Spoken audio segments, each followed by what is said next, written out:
Hi, a quick question here. You that have been battling with infertility, do you know the type of infertility you're battling with?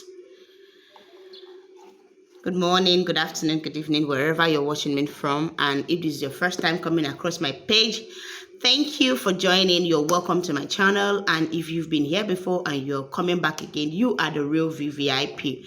So let's talk about this very common topic before I head to work today.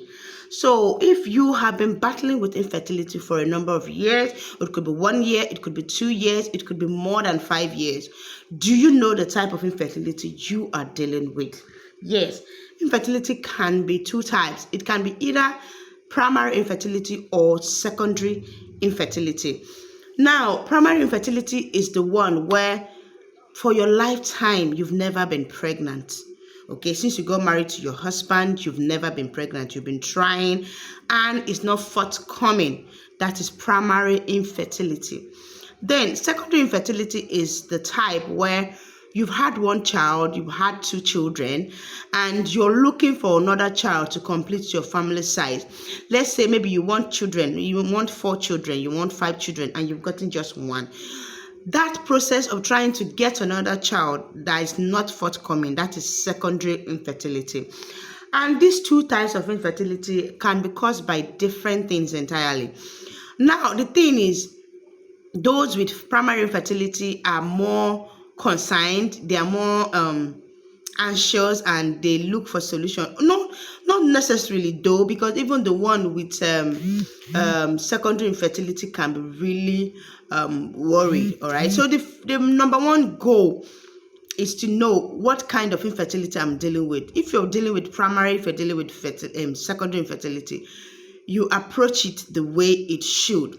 Now, the mistake most of us do in a country like a society like ours is that the men always feel that they are not the cause of infertility issues in the family. No. Infertility can be caused by both from the mom, that is from the woman, from the wife herself, and also from the husband. All right. Sometimes infertility can be unexplained. The husband can be okay, the wife can be okay, but yet they don't know what is causing the delay in having their children. So if you're having any of this type of infertility, be it primary, be it secondary, the first thing you do is to accept that, okay, I'm not getting pregnant, I need help. So you have to go to the hospital for proper investigations. There's this thing that when you tell a woman to do, she'll tell you, I'm okay. Once you tell a woman to do hormonal profile, they'll tell you my hormones are balanced. No, if you're really trying to get pregnant, the investigations that are very key to finding out what is going on with you is number one, hormonal profile. We have to check if all your hormones are balanced, your progesterone, your estrogen, your prolactin, because sometimes you can not be pregnant, you're not pregnant, but you are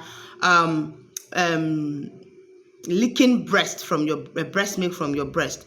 You have to check if your follicle stimulating hormone and your luteinizing hormone, they are all optimal, they are all within normal range. Then the next thing we tell you to do is to go for an ultrasound scan. We need to know how your pelvic organs are, your ovaries, are they okay? Your womb, are they intact? Is there any ovarian cyst? Is there any fibroid? Then if you do your profile, your hormonal profile, we will know if you have PCOS. We'll begin to approach it. All right. Then we also want to do what is called HCG.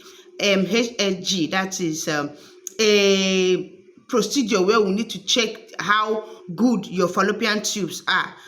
Although HCG is very painful, so most women don't want to do it, all right? But it is something that we also recommend for you to do. And then the men, we should try as much as we can to also go for tests.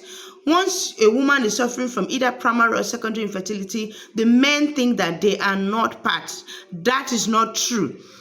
Like I said earlier before, infertility can be contributed by both the male and both the female. So you go for your semen analysis to know if your semen are okay. There are some men that just release blank semen. Blank semen mean there are no viable sperm inside, just empty, just dey pour. You're just pouring. And you think that you're healthy. Sometimes your sperm can be so unhealthy that they are not swimming well, their motility rate is very low, your sperm count can be low. Then sometimes the morphology of your sperm can be so bad that it might be headless or tailless or just a middle piece. It doesn't make sense. So once you and your partner, you're having infertility issue, you should try as much as you can to go for checkup with her. All right. So those persons having primary infertility, don't worry. Just be rest assured. Keep doing the test you can. Watch your diet. Try as much as you can to rest and eat well. Do the necessary investigations and meet your partner at the right time and the right number of times. Some of you will meet your partner just once in 2 months and you want to get pregnant. It doesn't work that way. No. All right. So once you're doing all these things, then even those of you with secondary infertility, don't worry. Your children will come that will complete your family size.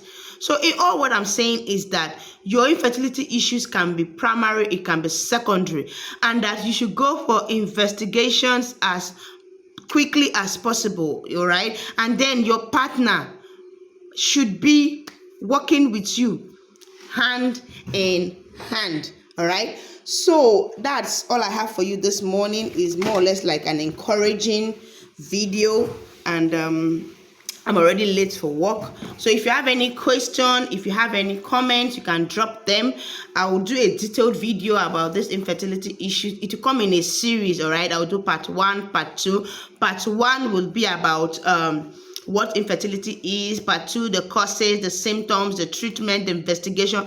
I'm going to have a breakdown of these various types and how you should go about it. So if you find this video helpful, you should like, you should comment, and you should share, and most importantly, you should subscribe to this channel, because it's a channel that will enlighten you about your health conditions in the most simplified manner. All right. So once again, it's your favorite Dr. Comfy, Health Talks with Dr. Comfort. See you next time, and take care of your health. Bye.